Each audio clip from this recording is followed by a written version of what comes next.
Science के exam में आज से सिर्फ और सिर्फ 30 डेज ही बचे हैं और जिसको देखो बस वो एक ही बात कह रहा है कि जिसने कुछ भी नहीं पढ़ा वो लास्ट के 10 साल पुराने प्रीवियस ईयर कर लो और तुम लोग पास हो जाओगे। तू पास हो जाएगा। यार मुझे एक लॉजिकल आंसर देना और बड़ा सोच समझ के जवाब देना। मान लो तुम प्रीवियस ईयर करके गए और एग्जामिनर ने थोड़ा सा क्वेश्चन का फॉर्मेट बदल दिया, क्या वो क्वेश्चन तुमसे सॉल्व होगा? तो आंसर है नहीं। कुछ समझ क्यों नहीं आ रहा? यार इसका मतलब साफ है कि प्रीवियस ईयर उतना ही इंपॉर्टेंट है जितना कि हमारे लिए कौन सा। बच्चों आज पूरे दिल से बता रहा हूं, ये लेक्चर पूरे 70 डेज के बाद अपलोड हो रहा है। पूरे 2.5 महीने से इस सीरीज पे काम हो रहा था, क्योंकि जब ये लेक्चर अपलोड होंगे एग्जाम टाइम पे तो मैं बस ये चाहता था कि बच्चे का एक भी क्वेश्चन ऐसा ना हो जो वो एग्जाम में ये कह दे कि मैं पढ़कर नहीं गया, मुझसे सॉल्व नहीं हुआ। क्योंकि ये रिजल्ट सिर्फ तेरा नहीं है, इस बार तेरे भैया का भी है।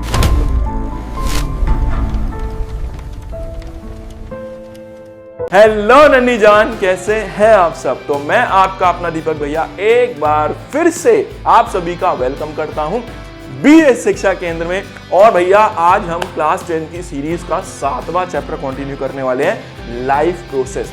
जिंदगी को जीने के लिए जितने भी प्रोसेस अनिवार्य हैं उन्हीं को बोलते हैं भैया लाइफ प्रोसेस। बात समझ गए? अब मैं अपने शेरों से पूछूंगा कि तुम्हें जिंदगी जीने के लिए क्या क्या चाहिए, तो मेरे से बोलेंगे भैया सबसे पहले एक बढ़िया सी गर्लफ्रेंड चाहिए, भैया दूसरा थोड़ा सा पैसा मिल जाता तो बहुत ही अच्छी बात है, तीसरा भैया एक गाड़ी मिल जाए तो भी बहुत अच्छी बात है। देखो सब चीज डिमांड पूरी होगी, लेकिन कमेंट सेक्शन में तुम्हें अपने नाम के साथ कमेंट करना पड़ेगा, नीचे लिख के देना पड़ेगा और वो सारे कमेंट अंदर पापा को दिखाऊंगा। देखो जी आपकी ये जो चिरांद है ना, मेरे से क्या मांग रही है? गर्लफ्रेंड मांग रही है। मैंने लाइफ प्रोसेस पढ़ा था, मेरे से कह रहा था कि जिंदगी जीने के लिए मुझे गर्लफ्रेंड चाहिए। सब मिलेगा लेकिन पापा दिलवा देंगे, ठीक है? उनसे मैं बोलूंगा कि देखो ये सब ऐसी डिमांड करते हैं, ठीक है? टेंशन मत लो, सब मिलेगा, मैं दिलवाऊंगा सब चीजें, ठीक है? क्या कह रहे हो भाई, पिटवा दोगे क्या? अरे नहीं यार, जब तक मैं खड़ा हूं ऐसे कैसे पिटवाऊंगा मैं? थोड़े दो चार डंडे मिलेंगे, बाकी सारी चीजें मिलेंगी, चिंता मत करो। आ जाओ शुरू करते हैं। देखो लाइफ प्रोसेस ना लायक पढ़ाई कर लो, सारी चीजें करनी है। देखो लाइफ प्रोसेस क्या होता है, गधे कहीं के। देखो लाइफ प्रोसेस का क्या मतलब है मेरे भाई? लाइफ प्रोसेस का मतलब है जिंदगी को जीने के लिए जितने भी प्रोसेस हमारी बॉडी में होते हैं वो सारे अनिवार्य है, ठीक है? उन्हीं को बोलते हैं लाइफ प्रोसेस। अब वो कौन कौन से प्रोसेस हैं जो जिंदगी को जीने के लिए चाहिए? वो सब नहीं चाहिए, ये इनके बिना हम जी नहीं सकते। कौन कौन से हैं? सबसे पहला है न्यूट्रिशन, दूसरा है रेस्पिरेशन, तीसरा है ट्रांसपोर्टेशन और चौथा है एक्सक्रीशन। सबसे मेन जो है वो अपने को चाहिए खाना। बात समझ में आई? उसको बोलते हैं न्यूट्रिशन। समझ गया? अब खाना तो मैंने खा लिया, अब उस खाने से अगर मुझे ताकत नहीं मिली या खाना पेट में जाके ब्रेक डाउन नहीं हो रहा, एनर्जी नहीं मिली, तो क्या फायदा उस खाने का? बात समझ में? तो हमें उस खाने को क्या करना पड़ेगा? रेस्पायर करना पड़ेगा। रेस्पायर का मतलब खाने को ब्रेक डाउन करना पड़ेगा, तभी तो उस खाने से एनर्जी मिलेगी। समझा? अगला क्या है? ट्रांसपोर्टेशन। भैया खा लिया, तोड़ लिया, अब उसको अपने इस खोखले दिमाग में भी तो पहुंचाना है ना, ताकि मेरे खोखले दिमाग में थोड़ी ताकत आए। समझ रहे हो नहीं समझ रहे हो? हाँ, तो ये बहुत जरूरी चीज है, ये तो बहुत ही अहम चीज है, उसको पहुंचाना सही जगह पे, इसको बोलते हैं ट्रांसपोर्टेशन। अगला क्या बोलेंगे? एक्सक्रीशन। देखो दिमाग ने पूरी ताकत कंज्यूम कर ली, लेकिन अब दिमाग में जो गंदगी थी उसको बाहर भी तो निकालना है, तो शरीर में जो चीजें हमने खाई थी उनको बाहर निकालना है, उसको बोलते हैं एक्सक्रीशन। समझ में आया? तो जल्दी बता, लाइफ प्रोसेस में कितने प्रोसेस चाहिए? 4 प्रोसेस चाहिए। कौन कौन से? अबे न्यूट्रिशन, अबे रेस्पिरेशन, अबे ट्रांसपोर्टेशन और एक्सक्रीशन। समझ गया भाई? खाना है, तोड़ना है, पहुंचाना है और निकालना है। आओ शुरू करते हैं। तो देखो मेरे भैया, न्यूट्रिशन मेरे पास 2 टाइप के हैं। कौन कौन से हैं? पहला है ऑटोट्रॉफिक, दूसरा कौन सा है? हेट्रोट्रॉफिक। तो बेसिकली हमारे पास 2 टाइप के न्यूट्रिशन होते हैं, ऑटोट्रॉफिक और हेट्रोट्रॉफिक। ऑटोट्रॉफिक न्यूट्रिशन वो न्यूट्रिशन है जिसमें लोग अपना खाना खुद बना लेते हैं। हाँ भैया खाना तो मैं भी बनाता हूँ, मैगी बना लेता हूँ। अबे वो वाली नहीं यार, वो कौन से खाने की बात हो रही है? बट जो पेड़ होते हैं, पेड़, उनकी बात हो रही है। हाँ कहीं अब तो भैया मेरे को मैगी बनानी आती है तो मैं ऑटोट्रॉपिक न्यूट्रिशन कर रहा हूँ कि नहीं कर रहा हूँ? हाँ। अगला बोलेगा भैया रसगुल्ले बहुत अच्छे बना रहे, तो मैं भी तो वो कर रहा हूँ ऑटोट्रॉपिक। पिटाई लगा दूंगा तुम लोगों की, गले कहीं के, है ना? तो ध्यान रखना ऑटोट्रॉपिक न्यूट्रिशन क्या होता है। तो ऑटोट्रॉपिक न्यूट्रिशन में बेसिकली क्या होगा, पेड़ पौधे आते हैं जो क्या करते हैं, अपना खाना खुद बनाते हैं, उस टाइप की न्यूट्रिशन को बोलते हैं ऑटोट्रॉपिक न्यूट्रिशन, ना कि मैगी और चाउमीन बना लेना, ठीक है? अगला देखो हेट्रोट्रॉपिक न्यूट्रिशन क्या होता है।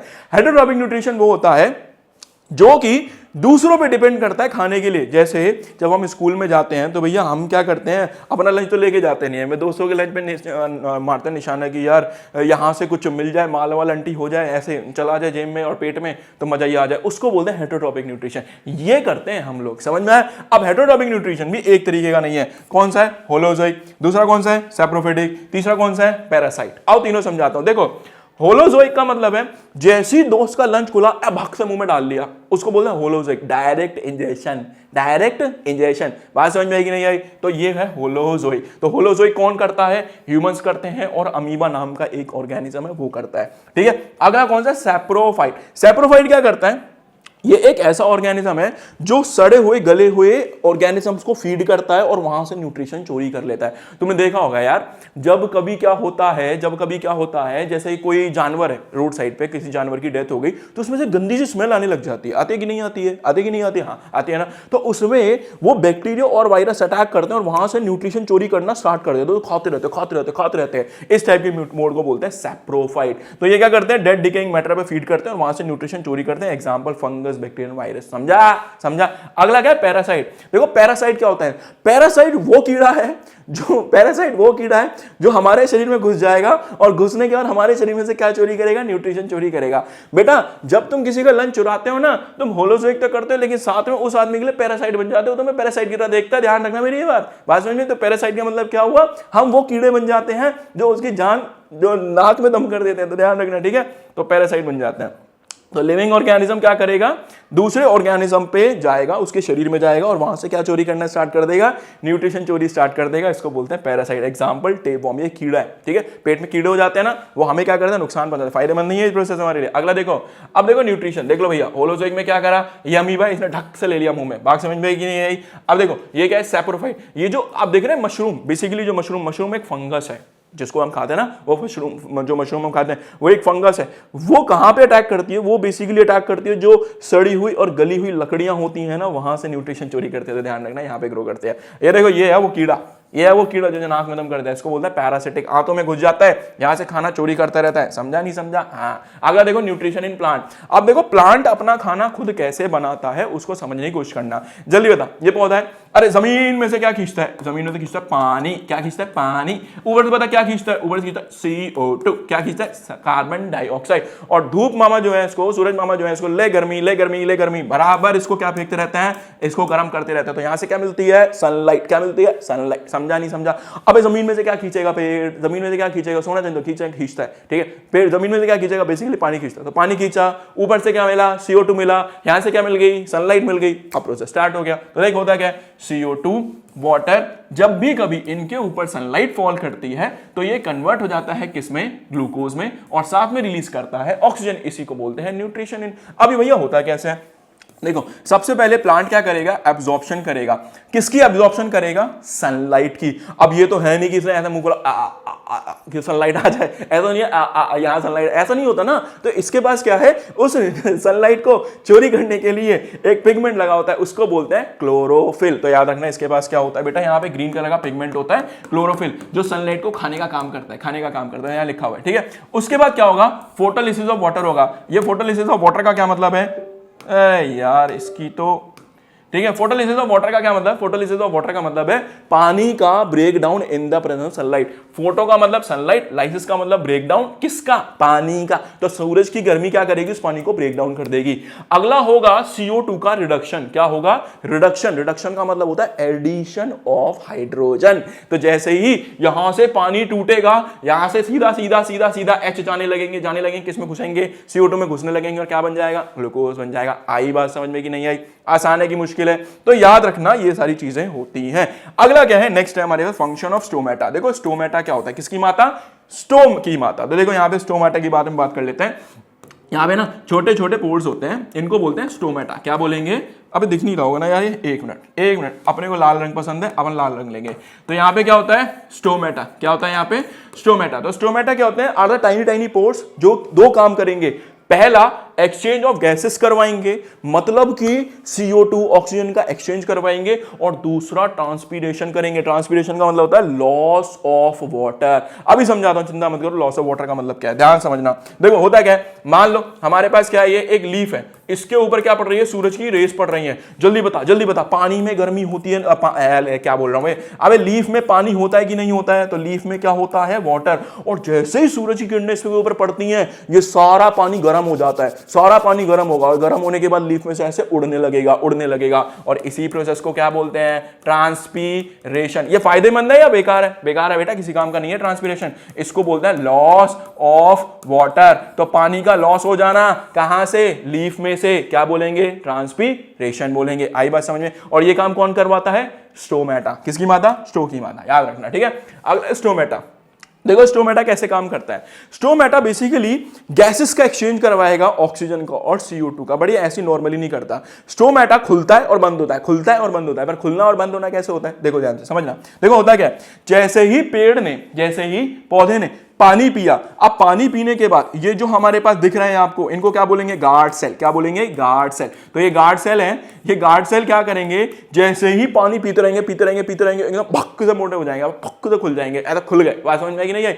ज्यादा पानी पीलोगे पेट फूलेगा कि नहीं फूलेगा? तो ध्यान रखना, जैसे खुलेगा यहाँ पे स्टोमेटा क्या हो जाएगा? ओपन। क्या हो जाएगा बेटा? ओपन। और जैसे ही ये ओपन होगा, यहाँ से गैसेस ऑफ एक्सचेंज स्टार्ट हो जाएगी, एक्सचेंज ऑफ गैसेस स्टार्ट हो जाएगी। लेकिन वहीं पे क्या हुआ, जब इसको लगेगा पानी है ही नहीं, तो ये वापस से क्या हो जाएगा? पिचक जाएगा। ये क्या हो जाएगा? पिचक जाएगा। और जब यहाँ पानी नहीं होगा तो ये क्या करेगा? बंद हो जाएगा। और जब ये बंद हो जाएगा तो यहाँ पे इस कंडीशन को बोलते हैं क्लोज कंडीशन। क्या बोलेंगे? क्लोज। और ये कब होती है? जब इसके पास किस चीज की कमी हो जाती है? पानी की। और जब ये बंद हो जाएगा, अब यहां से क्या होगा? एक्सचेंज ऑफ गैसेस रुक जाएगी। तो मेन काम जो है ना एक्सचेंज ऑफ गैसेस का कराने का, वो भैया कौन करता है? पानी करता है। किसके अंदर? स्टोमेटा के अंदर। और वो कौन करवाता है? Guard cell. ठीक है, गार्ड सेल ने पिया, खुल गया, एक्सचेंज स्टार्ट हो गया। गार्ड सेल में पानी कम हो गया, भक से बंद हो गया, एक्सचेंज बंद हो गया। आसान है कि नहीं है? आसान है कि नहीं है? बहुत ईजी है यार, बहुत ईजी।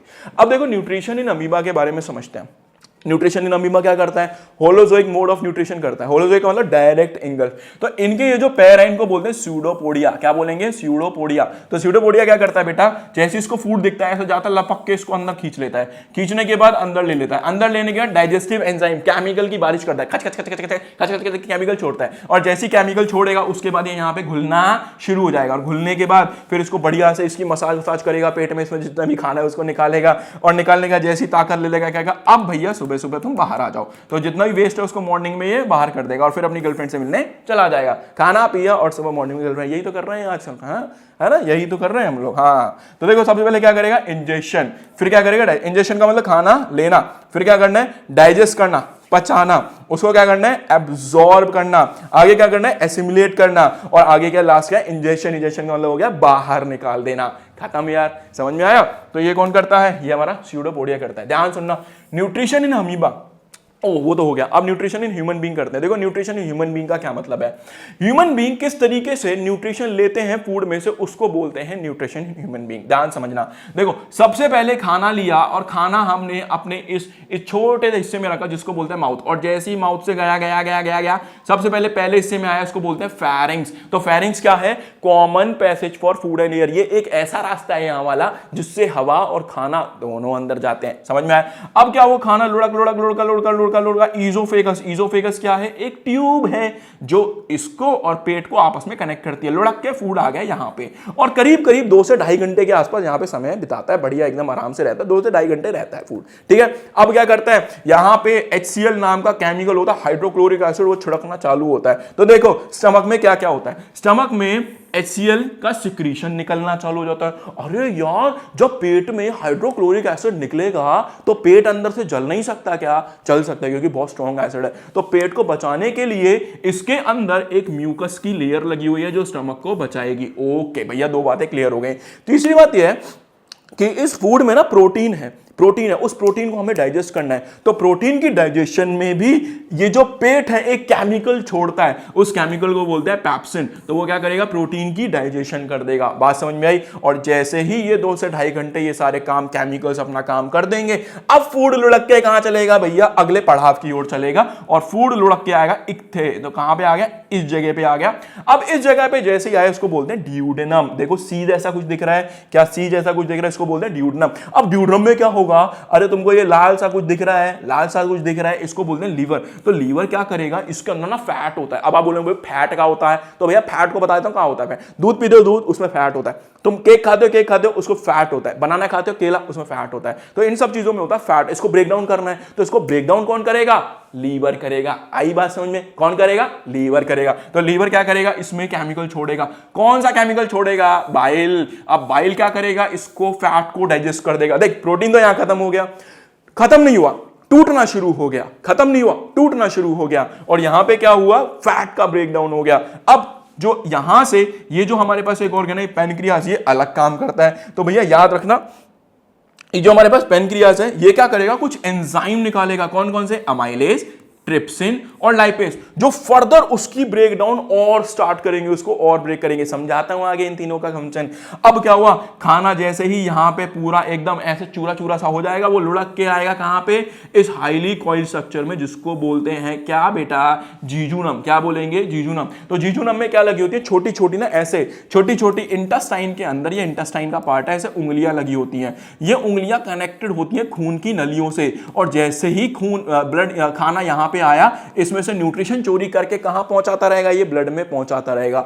उसके बाद खाना लुढ़क के जाएगा लार्ज इंटेस्टाइन में। अब लार्ज इंटेस्टाइन में क्या होता है? लार्ज इंटेस्टाइन में बेसिकली जो मेन काम होता है वो वाटर का एब्जॉर्प्शन, मिनरल का एब्जॉर्प्शन और फीकल मैटर यहां से बाहर निकाला जाता है। तो पानी हो गया, मेडिसिन हो गई, ड्रग्स हो गई, वो सारी की सारी लार्ज इंटेस्टाइन में। तुमने सुना होगा ना कि दवाई खाने के करीब करीब 2.5 से 3 घंटे बाद असर होता है। क्यों? क्योंकि 2.5 से 3 घंटे बाद यहां पे आता है, और यहां पे आने के बाद उसके बाद मेडिसिन एब्जॉर्ब की जाती हैं। समझा? है ना बढ़िया चीज? बहुत मजेदार हो, बहुत बढ़िया। अब क्या हुआ? यहां से जाएगा खाना यहां से जाएगा, और एनएस से हम कहां कर देंगे? उसको बाहर कर देंगे। देखो बच्चों ध्यान से सुनना, इसको बोलते हैं कोलॉन। क्या ये ऊपर जा रही है? इसको बोलते हैं असेंडिंग कोलॉन। क्या ये इधर खच्चे से डर गई? इसको बोलते हैं ट्रांसवर्स कोलॉन। क्या ये नीचे आई? इसको बोलते हैं डिसेंडिंग कोलॉन। और इस पार्ट को बोलते हैं रेक्टम, और इस पार्ट को बोलते हैं एनस। खत्म। आई बात समझ में कि नहीं आई? कितना आसान है यार, कितना आसान है। अब मेन काम क्या है? हमें इनके फंक्शन समझने हैं, तो ध्यान से समझना। देखो पैनक्रियाज क्या करता है? अमाइलेज छोड़ता है। अमाइलेज क्या करेगा?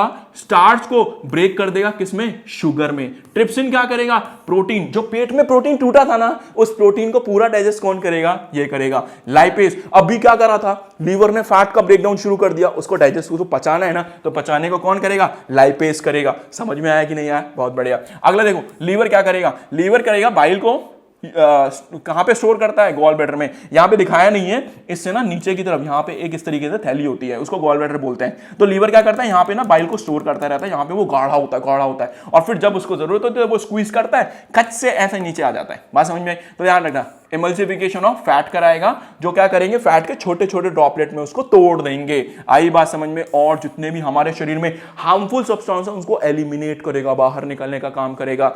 यही है मेन चीज। अगर ये काम नहीं करती है ना तो शरीर में जहर घुलने लग जाएगा, और अगर वो जहर किडनी ने साफ नहीं किया तो आदमी का राम नाम सत्य है। ऐसा होता है। अब देखो, केवल और केवल पैनक्रियाज हमारे लिए यही काम नहीं करता बेटा। पैनक्रियाज हमारे शरीर में 2 हार्मोन भी बनाता है। कौन कौन से? पहला बनाता है इंसुलिन, और दूसरा बनाता है ग्लूकागॉन। अब इंसुलिन क्या करेगा? जब हमारे को लगेगा मैंने रोटी खाई, मेरे शरीर में ग्लूकोज बहुत हाई हो रहा है, दिमाग खराब हो रहा है, मम्मी मेरा इतना ज्यादा ग्लूकोज हाई हो रहा है कि मेरे को चक्कर आ रहे हैं, ये सब आ रहे हैं, तो एकदम से फटाफट पैनक्रियाज एक्टिव होगा। क्या? 2 मिनट दे मेरे को बस। अभी देख जादू दिखाता हूं तेरे को। एकदम इंसुलिन निकलेगा पैनक्रियाज से, और क्या करेगा? उस शुगर को खाट से डाउन कर देगा। कैसे डाउन करेगा? ब्लड में से लेगा और कहां? फैट में स्टोर करता रहेगा। समझ में आई?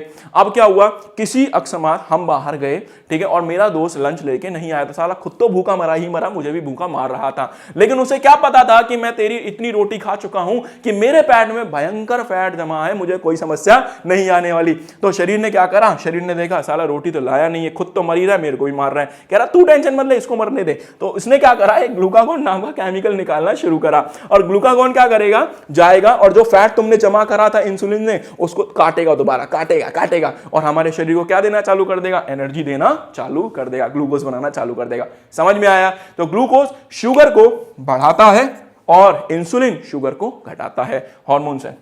आसान है कि नहीं है? हाँ, ठीक है। अगला देखो भैया, रेस्पिरेशन और ब्रीदिंग क्या होता है? देखो ब्रीदिंग का मतलब होता है सांस का अंदर बाहर लेना, इसको बोलते हैं ब्रीदिंग। समझ में आया? तो ब्रीदिंग। अब रेस्पिरेशन का मतलब क्या होता है? रेस्पिरेशन का मतलब break down of food, break down of food, इसको बोलेंगे रेस्पिरेशन। तो ध्यान रखना, ब्रीदिंग में क्या करें, इनटेक करते हैं किसकी? फ्रेश एयर की। बेटा गंदी हवा नहीं लेनी होती है, साफ हवा लेनी होती है। समझ में आया? कहीं ऐसा करा कि किसी ने यहाँ पे वो मचा दी, धमाके मचा दी और तुम कह रहे हो कि 2 मिनट में सांस लेके आए, वो वाली सांस नहीं लेनी है, ठीक है? तो ये गलत काम नहीं करना, दिमाग खराब हो जाएगा, ठीक है? हाँ, तो ध्यान रखना, ये एक फिजिकल प्रोसेस है, मतलब इसमें शरीर इन्वॉल्व होता है। ये एक बायोकेमिकल प्रोसेस में केमिस्ट्री चलेगी, केमिकल रिएक्शन चलेंगे। यहाँ पे कोई एनर्जी नहीं लगती है, यहाँ पे एनर्जी यूज होती है। भैया बात समझ में? ये शरीर के बाहर होता है, यहाँ होता है, और ये शरीर के अंदर होता है, सेल्स के अंदर होता है, ये सेल्स के बाहर होता है। इसमें कोई एंजाइम की रिक्वायरमेंट नहीं है, इसमें एंजाइम्स और केमिकल दोनों चाहिए बेटा। बात समझ में? और ये एक कन्फाइंड सर्टेन ऑर्गन्स में ही होता है, जैसे नोज हो गई, लंग्स हो गई, इनमें होगा। ऐसा नहीं है दिल में भी हो रहा है, पैरों में भी हो रहा है, ऐसा नहीं होता ब्रीदिंग, ठीक है? और ये क्या होता है? ये सारे शरीर के जितने भी सेल्स हैं उन सब में होता है, ठीक है? एरोबिक क्या होता है, एनारोबिक क्या होता है? वो प्रोसेस जो ऑक्सीजन के प्रेजेंस में होंगे उनको बोलेंगे एरोबिक, और जो ऑक्सीजन के प्रेजेंस में नहीं होते हैं नन्ही जान, उनको बोलते हैं एनएरोबिक। आ जाओ, अब आगे चलते हैं। One of the most most most important, अगर नहीं करा तो लगाऊंगा कैच के पिटाई बेटा, कैमरे में घुस के पिटाई लगाऊंगा, इंपॉर्टेंट है, इसको रट्टा मार के जाइए। बहुत बार सवाल आए, बहुत बार। अभी ध्यान सुनिए क्या होता है। देखो हुआ क्या, देख कहानी समझ। मान ले मैंने यहां से निवाला खाया, निवाला गया पेट में, अभी शायर समझाया। उसके बाद कहां गया? वो शुगर में टूटा, ग्लूकोज में, और ग्लूकोज से टूट के कहां चला गया? ब्लड में। अब ब्लड ने पहुंचा दिया यहां पे, सेल्स में पहुंचा दिया। ब्लड आया आया आया आया, यहां सेल्स में पहुंचा दिया। अब जैसे ही यहां पहुंचा, क्या वो तुरंत हमारे शरीर में एब्जॉर्ब होना शुरू हो जाता है? ऐसा नहीं होता, ऐसा नहीं होता। उसके पीछे एक कॉम्प्लेक्स रिएक्शन चलती है। तो वो कॉम्प्लेक्स रिएक्शन ये है, जैसे मैंने बोला कि मेरे को क्या करना है, ये जो हमारा ये जो पेन है, इस पेन में से मुझे ये निप अलग करनी है। अब आप आधे बोलेंगे भैया कैसे खाए, ऐसा नहीं होगी। पहले ही मुझे ये खोलना पड़ेगा, उसके बाद मुझे इसके अंदर से एक चीज निकालनी पड़ेगी, फिर ये बॉडी हटानी पड़ेगी, और तब जाके मुझे निप मिलेगी। तो ग्लूकोज को तोड़ना पड़ता है, तब जाके शरीर को एनर्जी मिलती है, डायरेक्ट नहीं मिल जाती है। अभी देख ध्यान से, अभी देखना ध्यान से, हटे यार, ठीक है? अगला देखो, तो ग्लूकोज के पास कितने कार्बन है? ग्लूकोज के पास है 6 कार्बन। ये कहां पे हो रही है रिएक्शन? साइटोप्लाज्म में। मतलब अब ग्लूकोज कहां पहुंच गया? सेल के साइटोप्लाज्म में पहुंच गया। अब इसकी ब्रेकडाउन करनी है, इसमें से एनर्जी निकालनी है, तभी तो शरीर में लगेगी। अब क्या हुआ, ये धीरे धीरे पहले कन्वर्ट होगा किसमें? पायरुवेट में, पायरुविक एसिड में। अब 3 रास्ते में जाएगा। अगर इसको पूरी ऑक्सीजन मिल गई, मतलब अगर इसको कंप्लीट ऑक्सीजन मिली, कंप्लीट पूरी भरपूर, तो बनाएगा CO2, दूसरा बनाएगा वाटर, और तीसरा बनाएगा ATP। बोल बात समझ में आई कि नहीं आई? लेकिन ये काम हमारे शरीर में नहीं होता। हमारे शरीर में क्या होता है? हमारे शरीर में थकान होती है कि नहीं होती? क्योंकि यार अगर मैं थोड़ा सा काम कर लिया, मेरे पैर में ना दर्द होने लग जाता है, हाथों में दर्द होने लग जाता है, क्योंकि मेरे शरीर में ये प्रोसेस नहीं चलता। मेरे शरीर में ये लैक वाला चलता है। लैक का मतलब ऑक्सीजन तो रहती है पर हल्की सी कम रहती है, हल्की सी कम रहती है। तो हमारे शरीर में एक कंपाउंड बनता है जिसको बोलते हैं लैक्टिक एसिड, और ये लैक्टिक एसिड ही है जो हमारे हाथ पैरों में जमा होगा, जिससे हमें क्या होने लगती है? तकलीफ होने लगती है। और लास्ट में क्या बनती है? एनर्जी। एनर्जी यहां भी बनती है, CO2 यहां भी बनती है, वाटर यहां भी बनती है, लेकिन इसके एडिशनल में एक लैक्टिक एसिड बनता है। मानो मत मानो, अगर गलती से ये इसकी जगह ये प्रोसेस हमारे शरीर में चल गई तो कभी थकान नहीं होगी, हम लोग कभी थकान नहीं होगी। मतलब हम पूरा 24/30/365 सारे इंटू जितने 50 साल जियोगे मल्टीप्लाई कर लो, इतने नॉन स्टॉप काम कर सकता है बिना थके। अगर तुम जिम जा रहे हो, बॉडी बना रहे हो, तो नॉन स्टॉप वर्कआउट मारते हो, कभी थकान ना होने वाली तुम लोगों को। ऐसा कुछ हो जाएगा, पर ऐसा होता ही नहीं हमारे शरीर में। क्या कर सकते हैं? समझ में आया कि नहीं आया? बहुत बढ़िया। अगर मान लो मैंने ये ऑक्सीजन की सप्लाई कट कर दी, ऑक्सीजन की सप्लाई कट कर दी, तो हमारे शरीर, ये शरीर में नहीं होगा, इसमें बनता है इथेनॉल। इथेनॉल का मतलब इसमें अल्कोहल, शराब बनना चालू हो जाती है। साथ में क्या बनती है? CO2। अब आप बोलोगे भैया ये कहां होता है? तो भैया इसको करने के लिए ना बड़े बड़े कंटेनर लेते हैं, यहां से ग्लूकोज डाल लेते हैं, यहां से बैक्टीरिया डाल देते हैं, इसका ढक्कन बंद कर देते हैं। बंद करने के बाद वो बैक्टीरिया इस ग्लूकोज को खाता है, खाते खाते खाते खाते क्या प्रोड्यूस करता है? इथेनॉल, शराब प्रोड्यूस करता है। और साथ में कौन सी गैस निकलती है? CO2। इस प्रोसेस को बोलते हैं फर्मेंटेशन। फर्मेंटेशन। और जो कंटेनर है उस कंटेनर को बोलते हैं फर्मेंटर। फर्मेंटर। तो याद रखना ये पूरा प्रोसेस है जो पेपर में आएगा ही आएगा। चलिए अब समझते हैं रेस्पिरेशन इन ह्यूमन बीइंग, कि भैया देखो अभी तो आपने बोला भैया रेस्पिरेशन का मतलब ब्रेकडाउन होता है। बेटा रेस्पिरेशन का मतलब सांस लेना भी होता है, बट अगर हम सेल के अंदर की बात करेंगे तो वहां ब्रेकडाउन भी होता है। और रेस्पिरेशन इन ह्यूमन बीइंग समझते हैं ध्यान से। देखो सबसे पहले क्या हुआ, नोज से हमने ऑक्सीजन ली, गई गई गई गई गई एक खच कहां पहुंची, इस हिस्से में पहुंची, इस हिस्से को बोलते हैं फेरिंग्स। फेरिंग्स क्या, common passage for food and air. इससे नीचे आई जिसको बोलते हैं लैरिंग्स। लैरिंग्स क्या है हमारा, वॉइस बॉक्स। उसके बाद यहां पे इसको बोलते हैं ट्रैकिया। क्या बोलेंगे, trachea. Is known as a windpipe. अब इस ट्रैकिया के ऊपर ये दिख रहे हैं आपको, छल्ले से दिख रहे हैं, देखो ध्यान से देखो, छल्ले दिख रहे हैं। अब ये छल्ले के लिए इनको बोलते हैं कार्टिलेज रिंग। भगवान को पता था कि अगर इसके भी कुत्ता पड़ गया तो जोर जोर से भागेगा, और जब जोर जोर से भागेगा तो जोर जोर सांस लेगा। हाँ, ऐसे करोगे नहीं करोगे, हाँ। तो अब होगा क्या, अगर ये ट्यूब इतनी सी और जोर से सांस ली और एयर प्रेशर बढ़ा तो ये फट जाएगी। फटेगी नहीं फटेगी, हाँ फट जाएगी।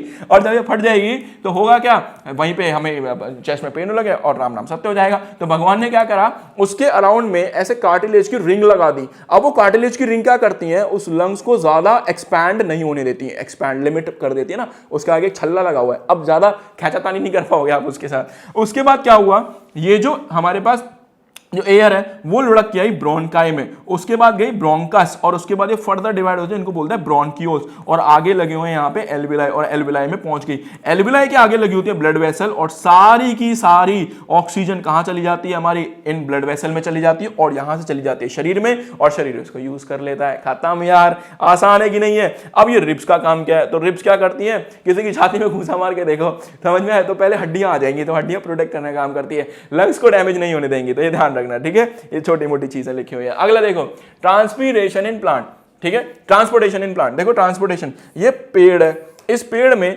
मुझे जमीन से क्या पहुंचाना है, पानी और मिनरल पहुंचाने हैं। अब इसके बाद मेरे जैसे खून की नलियां तो है नहीं है कि यार जैसे यहां से खच से यहां लगाया और खून के थ्रू ऐसे ऊपर चला गया। तो इसके पास क्या है, इसके पास एक अलग वेसल है, इनको बोलते हैं जाइलम। क्या बोलेंगे बेटा, जाइलम, याद रखना। अब इन्होंने क्या बनाया, मान लो यहाँ सूरज दादा थे, इनने क्या बनाया, फूड बनाया। अब ये फूड क्या है, ये यहां भी जाएगा, ये फूड यहां भी जाएगा, ये फूड यहां भी जाएगा, ये फूड यहां, सब दिशा में जाएगा, नहीं जाएगा, ओके। तो फूड को पहुंचाने के लिए इसके पास खास नली है, इसको बोलते हैं फ्लोएम। तो फ्लोएम क्या है बेटा, एक स्पेशल चीज है जो क्या करेगी, फूड का ट्रांसफर करेगी, और जाइलम क्या है, वाटर एंड मिनरल का ट्रांसफर करेगी। आओ समझो, तो जाइलम क्या है, कंसिस्ट ऑफ डेड सेल, मरे हुए सेल होते हैं। ट्रांसपोर्ट किसको करती है, वाटर एंड मिनरल को करती है। बोल समझ में आया। ये यूनिडायरेक्शन होता है। यूनिडायरेक्शन का मतलब ये नीचे से ऊपर ही जाएगा, ऐसा नहीं है कि पानी ऊपर से नीचे आ जाएगा। जैसे बारिश हुई, बारिश होने के बाद पेड़ पे बरसा, अब इसने क्या करा, इसकी पत्तियों ने पानी पी लिया और जमीन में फेंक दिया, ऐसा नहीं होता।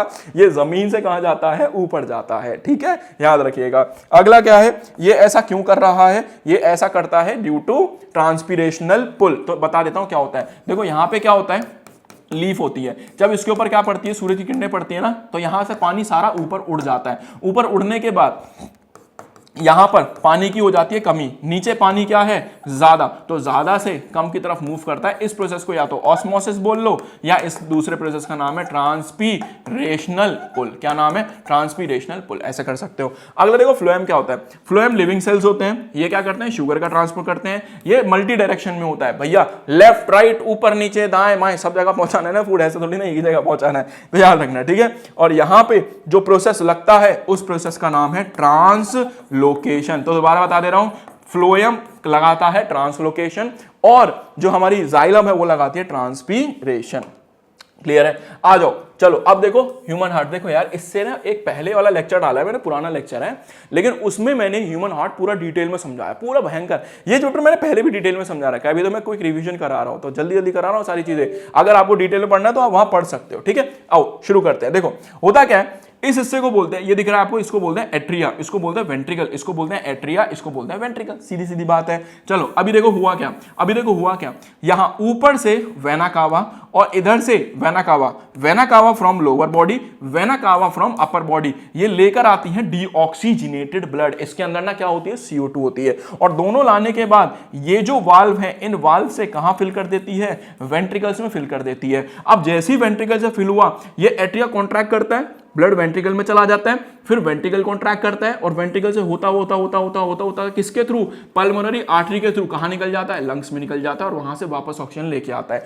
अब देखो क्या हुआ, इसको बोलते हैं पल्मोनरी वेन। यहां से आया ऑक्सीजनेटेड, किस में गया, एट्रिया, एट्रिया ने क्या करा, कॉन्ट्रैक्ट, ब्लड कहां चला गया, वेंट्रिकल, वेंट्रिकल ने कॉन्ट्रैक्ट करा, किसके थ्रू, आयोटा के थ्रू, किसके थ्रू, आयोटा के थ्रू, कहां चला गया, पूरी बॉडी के अंदर चला गया। देखो सिंपल है कि नहीं है। अब यार देखो सिंपल इतना ही काम नहीं है, इतना ही काम नहीं है, हार्ट का फंक्शन बहुत बड़ा है। इससे पहले लेक्चर में पूरा डिटेल में समझाया, पर अभी इतना याद रखना, इसमें 4 चैम्बर होते हैं, 1 2 3 4, left atria, right atria, left ventricle, right ventricle. बात समझ में आई? अब ये जो दिल है, दिल की ना बाहर वाली लेयर है, इसको बोलते हैं पेरिकार्डियम। ये बहुत मजबूत लेयर होती है। ये क्या करती है, जब दिल के अंदर ना प्रेशर बहुत ज्यादा होता है, उसको फटने से बचाते हैं, इसको बोलते हैं पेरिकार्डियम। अब क्या आपको ये बीच में दिख रहा है, इसको बोलते हैं सेप्टा। ये सेप्टम क्या करेगा, इन दोनों चैम्बर्स को आपस में एक दूसरे क्या करके रखेगा, सेपरेट करके रखेगा। तो ध्यान रखना, ये डिवाइडिंग वॉल होती है जो दोनों को आपस में क्या करके रखती है, सेपरेट करके रखती है। बस खत्म होने वाला है, ये पूरा वही फंक्शन लिखा हुआ है। चलिए आगे चलते हैं, अगला चलते हैं। देखो डबल सर्कुलेशन क्या होता है। डबल सर्कुलेशन का बहुत ध्यान समझना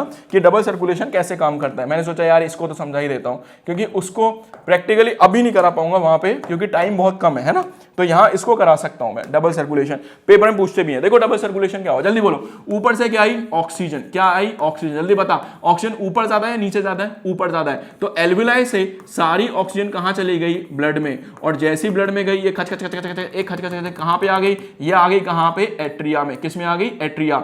एट्रिया ने क्या करा, वेंट्रिकल में भेजा। वेंट्रिकल से ऑक्सीजन कहां गई, गई गई गई गई गई, पीछे रास्ते से गई गई गई गई, कहां पहुंच गई, बॉडी में। अब बता, ऑक्सीजन नीचे ज्यादा है या ऊपर ज्यादा है, नीचे। तो सारी ऑक्सीजन कहां जाने लगती है, ऊपर जाने लगती है। और जब ऊपर जाएगी तो C6H12 O2 क्या बनाएगा, CO2। तो बॉडी के अंदर क्या पैदा होने लगी, CO2। अब CO2 ऊपर ज्यादा है नीचे ज्यादा, ऊपर। तो CO2 कहां चली जाएगी, नीचे। तो CO2 यहां ज्यादा हो गई, एक CO2 कहां आ गई, यहां आ गई, CO2 यहां आ गई, CO2 यहां आ गई। वेंट्रिकल ने कॉन्ट्रैक्ट करा, फिर चली फिर चली फिर चली, फिर CO2 कहां आ गई, यहां आ गई। और जैसे CO2 यहां, यहां CO2 यहां चली जाएगी, क्योंकि यहां ज्यादा है, यहां कम है, और CO2 यहां से बाहर निकल जाएगी। अब ध्यान सुनना, ये जो एल्विलाई है और ये हार्ट है, इस सर्कुलेशन को बोलते हैं पल्मोनरी सर्कुलेशन। और ये जो हार्ट है और ये जो बॉडी है, इस सर्कुलेशन को बोलते हैं सिस्टमिक सर्कुलेशन। और ये जब दोनों मिल जाती हैं तो इनको बोलते हैं डबल सर्कुलेशन।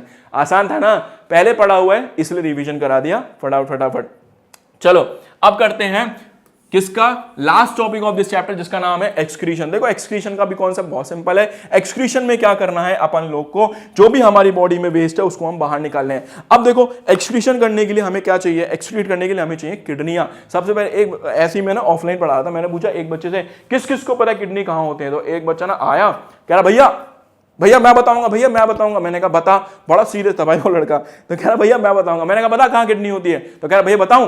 मैंने कहा बता। कह रहा, मैंने कहा जहर खा ले। बात समझ में आई? तो कह रहा किडनी यहाँ होते हैं। मैंने कहा फिर दिल कहाँ होता है बेटा। मैंने कहा यहाँ घुटनों में। मैंने कहा हाँ। और मैंने कहा दिमाग कहाँ होता है। कह रहा राइट घुटने में और लेफ्ट घुटने में। तो ऐसा नहीं होता। किडनी कहाँ होती है, बैक साइड में। इनकी पोजीशन क्या है बता देता हूँ, पोजीशन क्या होती है। तो ये तीसरे, थर्ड, कौन से, रंग क्यों चेंज नहीं हो रहा, ये है third lumbar vertebrae. Exact position ये है। तो थर्ड लंबर वर्टिब्री के पास होती हैं, याद रखना, ठीक है। और हमेशा पेयर में होती है। तो किडनी जो होती है वो रेडिश ब्राउन कलर की होती है, ठीक है। किस कलर की है ये, रेडिश ब्राउन। तो याद रखना ये रेडिश ब्राउन कलर की होती हैं। ये बीन शेप की होती हैं। किस शेप की हैं ये, बीन शेप की, राजमा शेप की होती हैं। और कितनी होती हैं ये, 2 होती हैं। किसी किसी में एक हो सकती है, एक्सेप्शन इज ऑलवेज देयर, ठीक है, बहुत रेयर चांस है। ये वाला डायग्राम पेपर में आता है। अब देखो किडनी काम कैसे करती है उसको समझाता हूं, ध्यान सुनना ध्यान सुनना। देखो किडनी काम कैसे कर रही है, बहुत सिंपल है यार, बहुत सिंपल है। देखो किडनी ने क्या करा, यहां से आया गंदा ब्लड, किडनी ने क्या करा, उस ब्लड को लिया, फिल्टर करा। फिल्टर करने के बाद क्या आपको ये कैविटी दिख रही है, इस कैविटी में धीरे धीरे ड्रॉप करके यूरिन इकट्ठा होता है और यहाँ यूरेटर से होता हुआ जाता है यूरिनरी ब्लैडर में। और ये ब्लैडर की मसल वापस जब जैसे यूरिन इसमें भरेगा ना, तो यूरिन भरते ही मसल ऐसे स्ट्रेच होती है और स्ट्रेच होने के तुरंत बाद ये यूरिन हमें संकेत मिलता है दिमाग में कि यार यूरिन इकट्ठा हो रहा है, इस यूरिन को बाहर निकालना है। तो यूरेथ्रा के थ्रू हम क्या करते हैं, इसको बाहर निकाल देते हैं। तो इस तरीके से हम लोग काम करते हैं और जो प्योर ब्लड है वो वापस सर्कुलेशन में हमारा चला जाता है। लेकिन ये काम करता कौन है, शरीर के अंदर। तो ये काम ना शरीर के अंदर, अब देखो ध्यान से देखो, क्या आपको ये दिख रहे हैं, ये दिख रहे हैं छोटी छोटी डंडियां, ये करीब करीब एक किडनी में 1 मिलियन के आसपास है। 1 मिलियन का मतलब 10 लाख। तो ऐसी छोटी छोटी यूनिट्स हैं इन गोला के अंदर और इनको बोलते हैं नेफ्रॉन। तो बेसिकली जो नेफ्रॉन है वही है जो हमारे गंदे खून को साफ करने का काम करेंगे। तो ये क्या करेंगे, जैसे यहां पर ब्लड गया, ब्लड जाने के बाद धीरे धीरे ड्रॉप करके यहां पे यूरिन इकट्ठा होता है, यूरिन इकट्ठा होता है, फिर इस यूरिन यहां से यूरेटर से होता हुआ कहां जाता है, नीचे जाता है। तो आज हम इसका फंक्शन समझेंगे ये किस तरीके से फंक्शन करता है। चलो देखो ध्यान से, क्या ये क्लियर हो गया, क्या ये डायग्राम क्लियर होता है। ये सांप जैसा बनाया जो है इसको बोलते हैं नेफ्रॉन। आओ फंक्शन, और फिर लास्ट है और फिर ये खत्म हो गया, ठीक है। अब देखो फंक्शन ऑफ नेफ्रॉन क्या है बेटा, सिंपल कहानी समझना। यहां से आया ब्लड, क्या आया, ब्लड। जैसे ही दिल ने ब्लड पंप करा, ऐसे पंप करा, एकदम प्रेशर बहुत ज्यादा था और वो प्रेशर से कहां गया, सीधा किडनी में। एंड जैसे ही किडनी में गया, ये ग्लोमेरुलर छलनी की तरह काम करता है, छलनी की तरह। तो जो गंदगी होती है उसको तो आगे फेंक देता है छान के, और जो प्योर ब्लड होता है वो घूम के वापस ऐसे घूम के शरीर में चला जाता है। अब यार गंदगी आ गई, अब उस गंदगी में ना बहुत सारी चीजें पड़ी हुई हैं, NaCl पड़ा हुआ है, वाटर पड़ा हुआ है, विटामिन और ग्लूकोज अमीनो एसिड पड़े हुए हैं, यूरिया पड़ा हुआ है, हाइड्रोजन आयन है, K+ आयन है। तो इनको तो बाहर निकालना है, पर इनको थोड़ी ना निकालना। अगर ये निकाल दे तो प्रॉब्लम हो जाएगी। तो शरीर क्या करेगा, इनको वापस से इस हिस्से में एब्सॉर्ब कर लेगा। मतलब ये जो नेफ्रॉन है ना, ये बड़ा समझदार है, ये क्या करेगा, इस हिस्से को बोलते हैं PCT। क्या बोलेंगे, PCT, प्रॉक्सिमल कॉन्वोल्यूटेड ट्यूब्यूल। तो यहां पे इनको वापस से एब्सॉर्ब कर लेगा, और शरीर को पता है कि अगर ये घुल गए तो प्रॉब्लम हो जाएगी, तो इनको यहां पे रिलीज करता रहेगा, निकालता रहेगा। अब जब ये सारी चीजें यहां चली जाएंगी तो इस कंडीशन को बोलते हैं फिल्ट्रेट। क्या बोलेंगे, फिल्ट्रेट। तो ये जो फिल्ट्रेट है ना, ऐसे नीचे आएगा। अब इसमें ना पानी बहुत सारा होता है, तो ये जैसे जैसे नीचे आएगा, ये शरीर क्या करेगा, यहां से पानी खींचता रहेगा और वापस से शरीर में पहुंचाता रहेगा। अब क्या हुआ, अभी भी ना यहाँ पे इतनी देर तो रुकता नहीं है। देखो प्रेशर से आ रहा है ना, जब प्रेशर से आएगा तो इतनी देर रुक नहीं पाएगा, तो इतना सारा पानी और नमक तो एब्जॉर्ब हो नहीं सकता, तो हमें समय चाहिए थोड़ा सा। तो जैसे ही नीचे आता है पानी खींच लेता है, फिर जैसे ही ऊपर चढ़ेगा, यहां से क्या खींच लेगा, नमक खींच लेगा, NaCl खींच लेगा। समझ में आया। अब आ गया DCT में लुढ़क के। DCT को बोलते हैं distil convoluted tubule. Distil convoluted में क्या होगा, अगर शरीर को लगेगा कि यार मुझे जरूरत है इन सब चीजों की, दोबारा मेरे को लेना पड़ेगा, शरीर में कमी हो रही है, तो फिर एब्जॉर्ब करेगा NaCl और वाटर की। और अगर जरूरत नहीं होगी तो कोई एब्जॉर्प्शन नहीं होगी। पर यहां पे भी हाइड्रोजन का, K+ का और अमोनिया का लगातार सिक्रीशन चालू रहता है, क्योंकि ये शरीर में घुलना नहीं चाहिए, नहीं तो मौत निश्चित हो जाएगी। अब ये घूम कर जो फिल्ट्रेट है वो नीचे आएगा कलेक्टिंग डक्ट में फिर से पानी एब्जॉर्ब होगा, और यूरिया यहां पे वापस से एलिमिनेट होगा, यूरिया निकाला जाएगा, और वापस से ये सारा ऐसे एक ड्रॉप बड़ी सुंदरता से एक ड्रॉप यहां पे रेडी होगी, और यूरिनेटर से कहां चली जाएगी, नीचे चली जाएगी। कहां पे, यूरिनरी ब्लैडर में। फिर ब्लैडर की मसल स्ट्रेच होंगी, सिग्नल देंगी ब्रेन को कि भैया इसे बाहर निकालो। तो ये काम होता है इस तरीके से। अब ये 4 स्टेप्स हैं, 4 प्रोसेस हैं, बस आप नाम याद रखना, बाकी आपके किसी काम के नहीं है। पहला है अल्ट्राफिल्ट्रेशन, दूसरा है रीअब्जॉर्प्शन, तीसरा है ट्यूबुलर सिक्रीशन, और चौथा है यूरिन फॉर्मेशन। बता देता हूं, अल्ट्राफिल्ट्रेशन कहां हुआ, अल्ट्राफिल्ट्रेशन हुआ इसमें। बोलो बात समझ में आई।